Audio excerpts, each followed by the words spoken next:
Denmark is great, or is it? I am Mario and I have been living in Denmark for the past 12 years and I think I know the place pretty well. In this video I'll tell you straight up 9 things that will completely shock you about Denmark, and if you're planning to move here or you just want to hear more about life in Denmark, this video is for you. Just stay watching until the end because the last reason, the number 9, still shocks people even after 5 years or more of living in Denmark.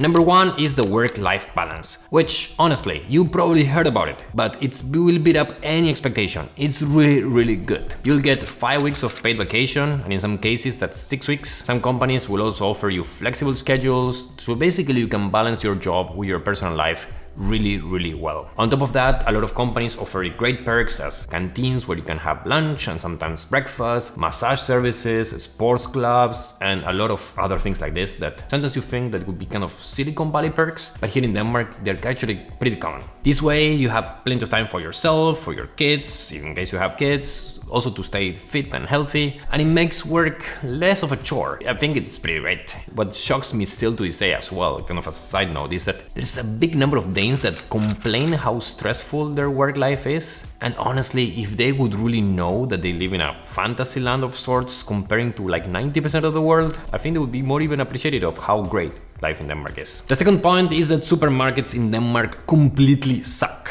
So how is it possible that a country that is so rich, so advanced as Denmark is, has such a terrible supermarket selection? Like, if you go anywhere else in Europe or in the developed world, you'll find more and cheaper options for groceries and beyond. This is absolutely nuts. Point to Denmark, there's a lot of supermarkets, so they're all over the place, especially in the big cities. But if you want to get anything like fancy, and for me that's like artichokes or frizzy lettuce or a specific cut of meat, if you're lucky you might find that in a specialist shop, but definitely not in the normal supermarkets, which is a really big of a bummer. Number 3 is the Danes love chopped meat. I swear to God that in Denmark I have seen on the TV advertisements for chopped meat. Where else in the world do you see on the TV an advertisement for chopped meat? So of course that's here in Denmark, and the Danes just absolutely love that thing. And again, nothing wrong with that, it's just a little bit of a surprise. Number 4 is that the flag is everywhere. The Dannebrog, it's everywhere here. So from private gardens to buses to birthday cakes and parties, and even when you go up to the airport, there's a lot of people picking up the kids or people like just waving the flag. And you also see it a lot in my YouTube channels, for example, right? I think it's a beautiful thing, if you ask me. Like, people literally have a big pole in their garden for the flag, and you know, for example, if there's a birthday party somewhere here in the garden, for example, if there's just a lot of flags. So in Argentina, where I'm from, this is not too common, only maybe for the World Cup, and it's a nice detail.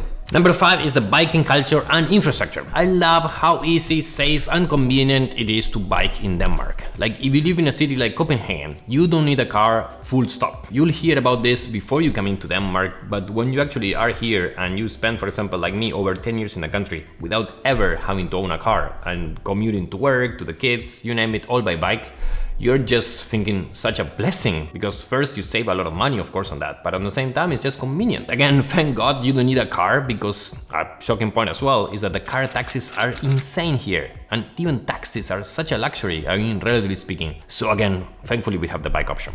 Number 6 is the fitness level. Again, there's a ton of people biking around the city, jogging in the many parks, and the gyms are full.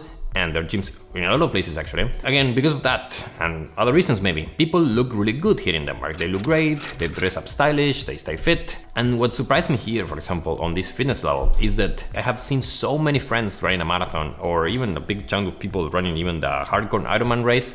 So that's, again, very surprising and even shocking to me, I would say. Number 7 is extreme daylight swings. I'm actually filming this in June, and you might not even guess whether it's 5 in the morning, 3 in the afternoon, or 9 in the evening. So it's light basically all the time. I don't remember the last time I saw the darkness, because I'm going to sleep early and waking up early, and like, it's always light at this time of the year. And that's something that is pretty crazy, and it takes time to get used to it. It's not all roses, in the sense that in winter, the swings are kind of equally extreme. It's dark most of the day and it's cloudy and gloomy most of the time. So again, The big swings, you'll get shocked as well. Number 8 is that everyone spends their weekends fixing their house. And if you ask any middle-aged Dane, or even sometimes younger than that, what their plans are for the weekend is like, oh, we're gonna be fixing a house, or we're gonna be helping a friend fix a house. The Danes are handy out of necessity. The hand workers here sometimes might earn more money than the MBAs or PhDs, which is something completely nuts, and let's put it this way, it's not common in the rest of the world. I even made a video where I talk about salaries, and that shocked a lot of people. For example, the reason I live in an apartment myself is that I can't fix anything, and I don't want to learn to fix anything, so there we go. Number 9 are the investing taxes. In Denmark, you'll pay high taxes. That's kind of something that you know. Unless you have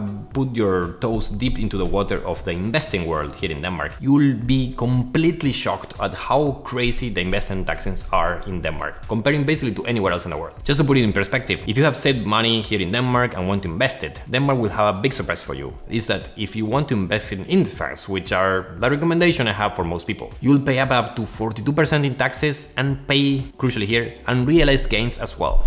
That means that if you buy a fund, for example, any fund, and then it goes up by 10,000 krona in a year, you'll end up paying 4.2 thousand krona onto the government, even if you didn't sell the fund. I don't think there's any other country in the world that does this setup, like 0 countries, but you know, no, this is something that I wish I knew before I moved in, and I'm still having friends that have been here for a long time getting completely shocked about this specific point. Thankfully, there's a setup with many caveats where you pay just 17%, and I explained that in this video. That's a video on my Aktiesparekonto. Thank you for watching.